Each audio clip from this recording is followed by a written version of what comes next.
Now, what's the key to working with peers? Well, think about it like this.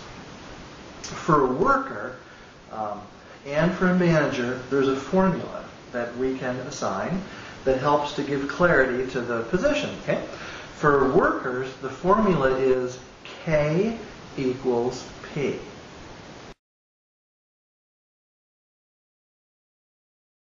K equals P. That stands for knowledge equals performance. Because if you think about a guy who's driving a forklift and he's out in the warehouse, that's what he knows. He's a certified forklift driver. That's what he knows. That's the level that he can perform. Nothing wrong with that. It's wonderful. That's what he knows. That's the level that he performs. Now, if we were to take that forklift driver and we were to bring him into the office and say, today we don't want you to drive a forklift. Today we'd like for you to build an Excel spreadsheet. What would happen to his performance? It would go down. Why? Because he doesn't have the knowledge, perhaps, to make an Excel spreadsheet. So knowledge equals performance. Now the reason I bring that up is because a manager's formula is different. A manager's formula is K plus N equals P.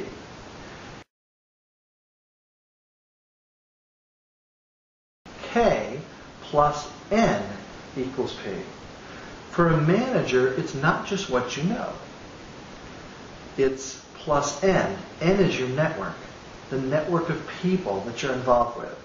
Your knowledge plus your network of people equals your performance. And studies have actually shown that you could almost take the K out of there. It really has more to do with how a manager can influence and obtain the active support of a network of people. That's really more important sometimes than how much knowledge you have. That's why people, sometimes from a completely different industry, can go into a company and can be a successful manager because they don't have the knowledge, but they have the network. And the network equals the performance. So the N in that formula, the K plus N equals P, it doesn't just stand for network. It stands for, can anybody figure it out? Think about it. Think about the two main words, active support. That's right.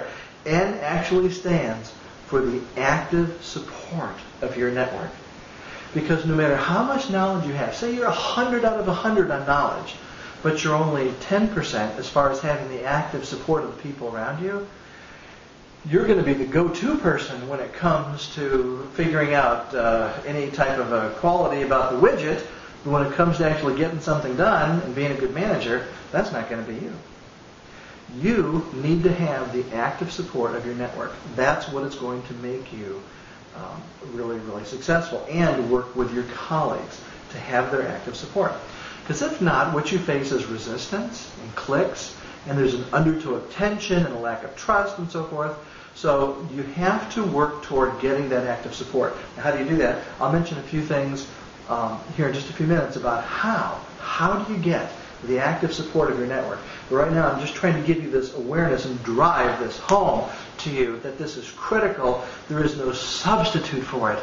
You must have the active support of your network, because if you don't, then your team building approach is going to reach a certain degree of futility.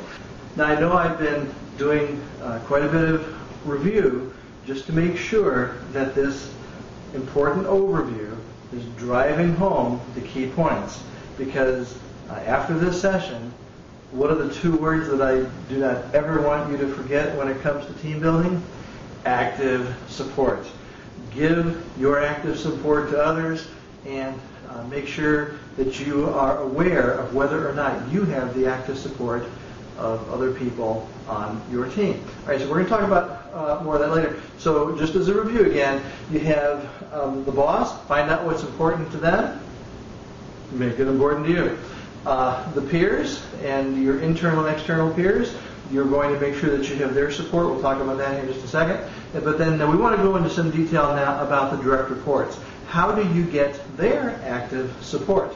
Because if you can have the active support of your boss, your peers, and your direct reports, that's pretty much all the possibilities that could possibly be on your team, so things are going to work out well for you. So when it comes to the people who report to you, to your direct reports, the people who look to you as their boss, you have to think about what kind of a team are you building as far as the direct reports, the people who look toward you for leadership. You can fire them, you decide how much money they make, you set their priorities. And the question that I would ask you is, are you building them into a self-reliant team or a boss-reliant team?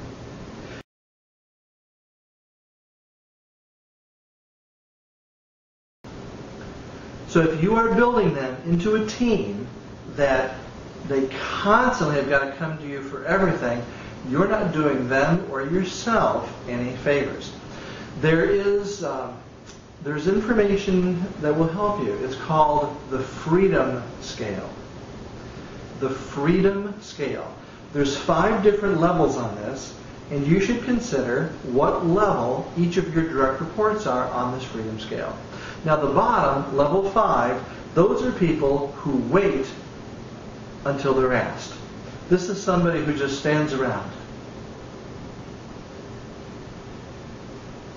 And that person's going to continue to stand around until the boss comes to them, because they are in level 5, wait until asked. Obviously that's the lowest level, and that's probably going to be the first person to get fired. So level 4, that's not a person who waits until they're asked. That's the person who takes the least little bit of initiative and comes to you and asks what to do. Hey boss, you got anything for me? Now at first, that sounds like it's light years beyond level 5, the guy or the girl who's just standing there waiting to be told what to do. But that gets old real fast, because it's actually creating more work for you as the boss when someone is constantly coming to you saying, boss, what do you want me to do now? What do you want me to do now? What do you want me to do now? How about now? So level 5 on the Freedom Scale, wait until you're asked. Level 4, ask what to do. And you can almost draw a line right there, because level 5 and level 4 people, unless you can get them above that, they will not be long for your company. Level 3 is this.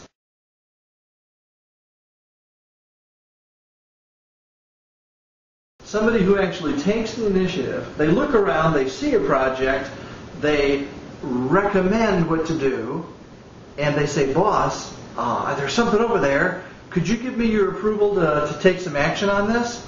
So then this third person is the one who looks at something and says, somebody ought to do something about that. I have an idea. Hey boss, I have a recommendation. Would it be okay if I went and did that?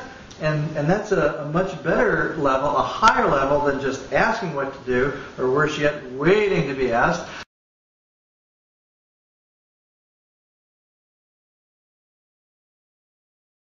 And there's a higher level, and that's when you are familiar with the person and you have some trust in them, and then they can act and then advise immediately. So instead of just looking at something and saying, I better ask the boss about that and see if he'll give me the approval to do it, this person is a higher level of freedom. They'll just do it and then come back and say to the boss, hey boss, guess what I just did? Hope that's okay, but this is what I did. And based on previous experience, he'll know that that's the way that the boss wanted it done, and hopefully everything would go well. And then there's an even higher level. The top level of the Freedom Scale is just to act on your own and routinely report. So right below there was act and then go back right away and say, boss, here's what I did, just so you know. But then the higher level doesn't even have to go back and report right away. The reporting becomes just routine, every other day, once a week, whatever, because the trust has been built up. Now, that's the type of self-reliant staff that you want to have. That's what you want to build into your direct reports.